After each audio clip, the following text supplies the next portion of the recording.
என் மாமோட secret crispy வடை recipe cook பண்ணலாமா?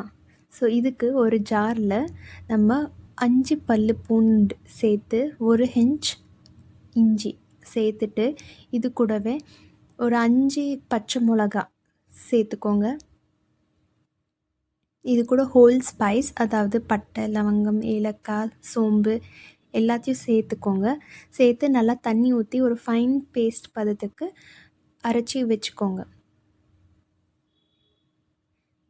இந்த மாதிரி ஃபைன் பேஸ்ட் ஆன உடனே செப்ரேட்டாக ஒரு பவுலில் பொடிசாக கட் பண்ண வெங்காயம், கருவேப்பிலை, கொத்தமல்லி,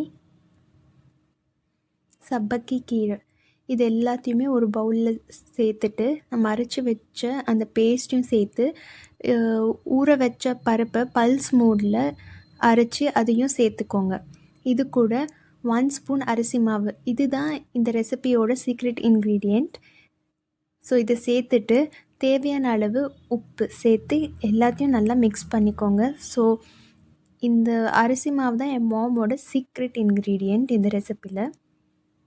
ஒரு கடாயில் எண்ணெய் ஊற்றி எண்ணெய் காஞ்ச உடனே வடை தட்டி எண்ணெயில் ஃப்ரை பண்ணி எடுத்துக்கோங்க. மீடியம் ஃப்ளேமில் இருக்கட்டும், ரொம்ப ஹை ஃப்ளேமும் வேணாம், ரொம்ப லோலையும் வைக்காதீங்க. மீடியம் ஃப்ளேமில் 2 பக்கம் ஃப்ரை பண்ணி எடுத்திங்கன்னா கிறிஸ்பியான வடை ரெசிபி ரெடி.